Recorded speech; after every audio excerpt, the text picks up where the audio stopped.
Hi everyone, welcome to the channel. This is Bigwillz. Today I'm in Kaduna and I'm bringing you this place called House of Cakes. Right, so I want to talk about this lady. I heard so much about her and I wanted to share her story with you guys. So I'm here today. Let's go in, let's meet the lady so that she can tell us all about the House of Cake, how it all came about. Okay?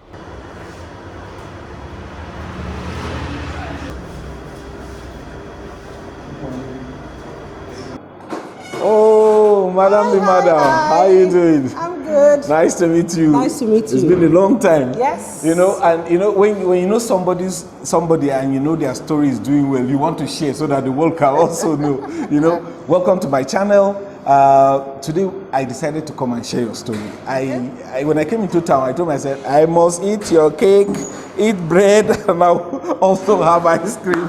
You know you can always have all of that. All right. The thing is this. I know my viewers don't know you. Can you just introduce yourself and introduce the House of Cakes? Okay, my name is Yetunde Adepari and I'm the visionary for House of Cake and Frosty Slab.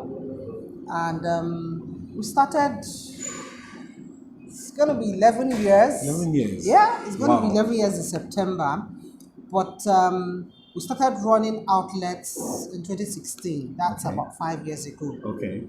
So how did we start? Yes. Baking has always been my thing, and having worked in the bank for 14 years, and there's that time in your life that you just get to and you're not finding fulfillment in what you're doing, and you just know that there's more to what you can do, and you basically know that there's more you can do for yourself.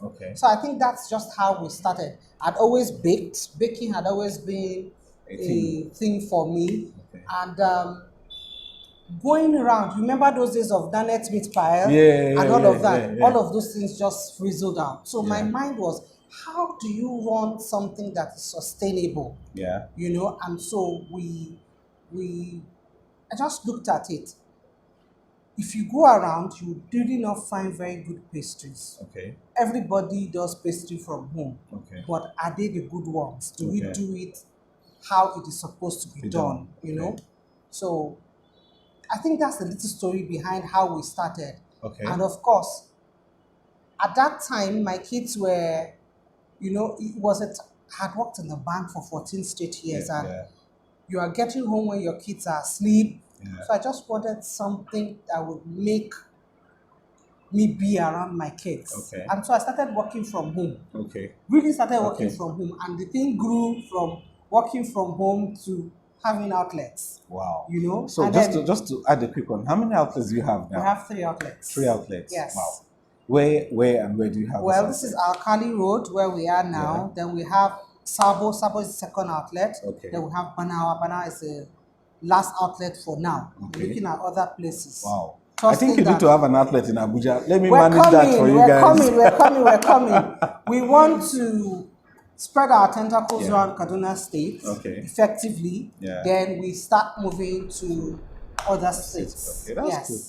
That's cool. So, but how did you come to have this name, House of Cakes? How did the name come about? That name, really? Okay, so I actually wanted to have a name like Cake Hub. But when we got to CAC, it was not available, or it was declined. And we just, the name just came as an inspiration, House of Cakes.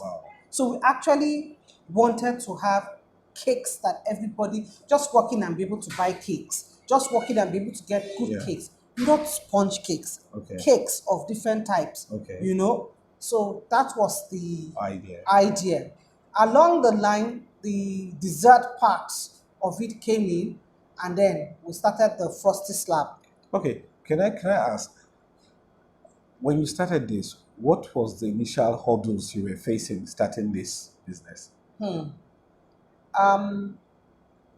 Standardizing, you know, it's a different thing when you're working from home, working by yourself, and then when you need to start employing people to work and having a standardized operation manual, how to operate, how to, you know the recipe. You have to teach somebody why this is done like this, why this has to be done after this, the process. It was a major hurdle. Then having people who understood the vision Okay. was also a major hurdle. The human capital flight. Okay. It was hurdle. Okay, so I know that hurdles, you mentioned this part now. What about the financial hurdle? How did you manage to fund this starting from the beginning? Initially, we took it one step at a time. Okay. And we plowed back, we did a major thing of plowing back everything that we made back into the business to grow it. We didn't get any financial, well, let me not say we didn't get any financial backing.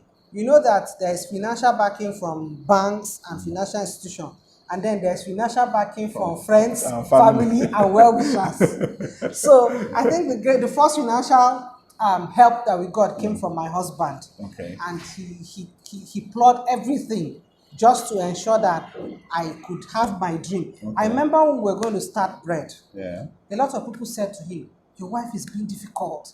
I think you can just do the local or locally fabricated bread mixing machine." I didn't like it at all. I wanted everything to be foolproof. So I took my husband to a friend's place who was using the locally fabricated machine. You know, you have to knead the dough, the flour in the mixer. Yeah. But the mixer does not have the capacity to stretch your dough. So you need to use a miller. Now, how do they do it there? Usually, they pack it from the mixer, put it on their body, then you put it in. In fact, when my husband saw that, for almost 1 year, he didn't eat bread. He didn't eat bread for almost 1 year, you know. But it was a good thing we waited. And so from there, he actually also saw what I wanted, because we wanted something that would have a standardized process, a clean process. You know, let's do it by the books, what is supposed to be. There are bakeries that you go to and they need bread with their legs. Don't say I told you. Honestly. Yes. Let's not talk about that. We're here to talk about us. So we just wanted to talk about, to do the things that were right. In the right way. And be sure that whatever we're giving customers was something you would like to eat yourself. Something I can eat. That was just it. Wow, that's nice. Yes. So now that you have this standardized business and you have this outlet, how many people do you have employed as staff in all these places that you? At the moment, in the 3 branches, we have 38 staffs. 38 staff? Yes. That is interesting. I mean, because the thing about having staff like that is a ripple effect. You have someone that is working for you. Probably he has somebody that's dependent on him. So it's like you're taking people off the street, you understand? So the reason I'm actually doing this is because I started a series some time back. I wanted to show women who are doing great things in the city of Abuja, where I started from.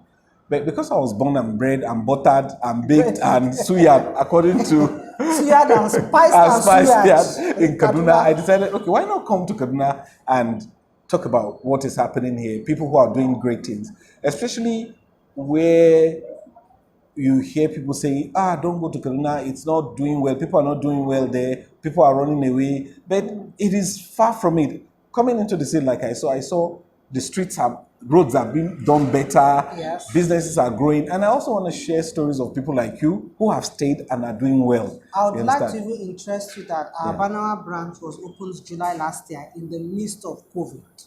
Whoa. Yep.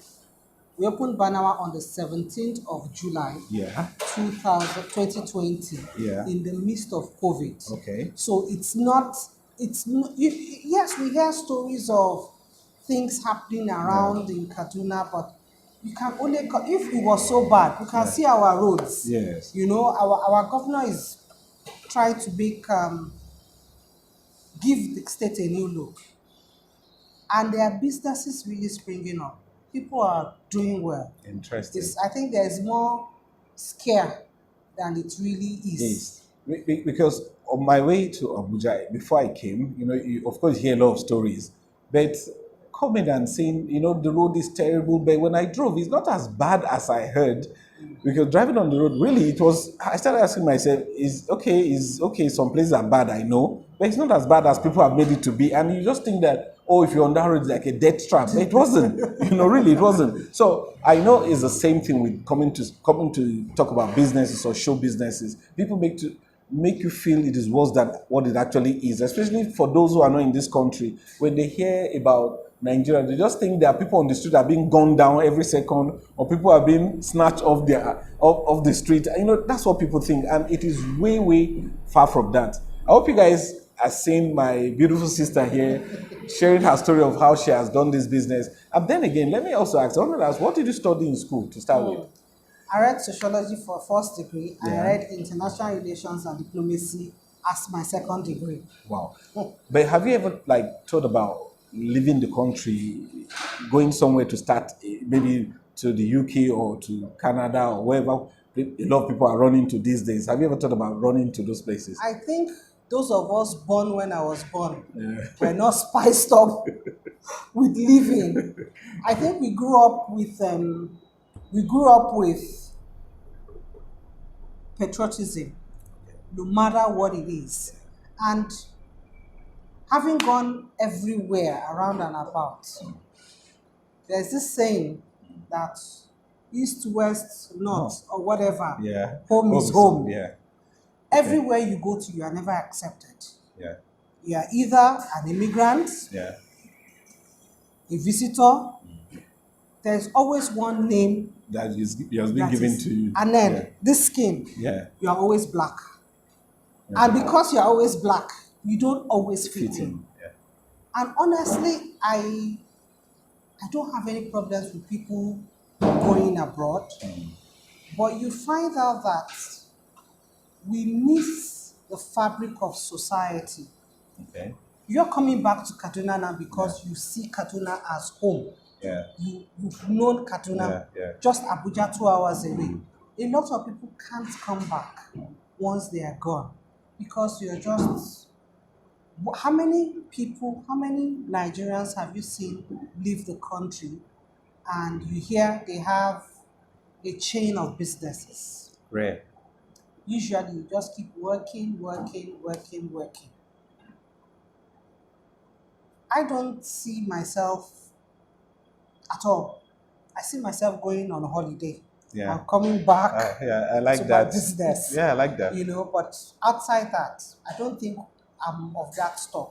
I don't really blame the new generation of people who are doing that because honestly, what have they seen that was good? Yeah.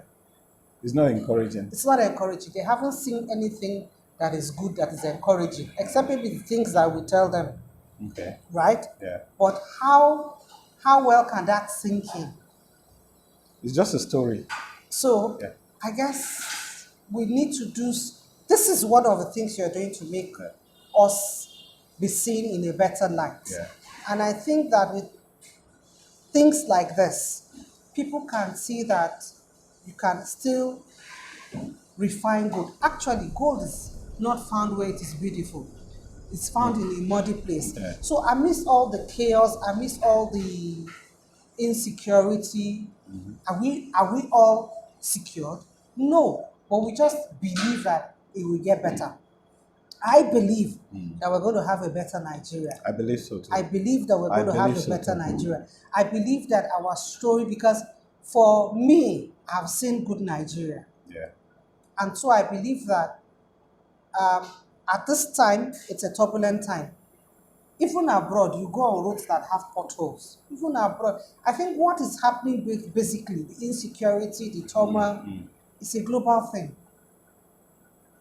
But when it gets to a point in time, everything will straighten out. Chaos cannot go on forever. Of course. It's not possible.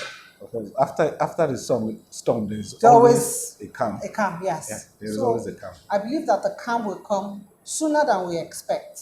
And we'll be getting ready so that we'll ride. We are ready. We're ready for it. All right. Our motto is to stay ready every time. Every time. All right.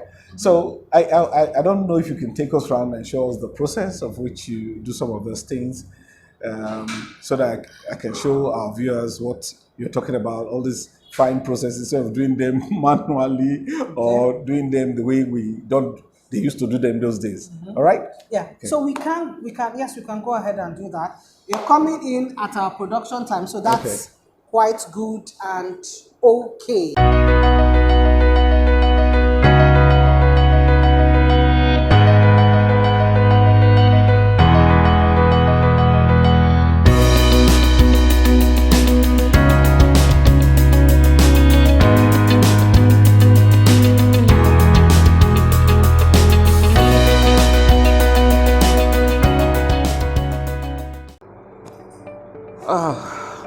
All right, we've seen her branches. We've been to the one in Alkali Road, somewhere there. We've seen this one in Sabo. We've also seen the one in, what's it called, Branawa.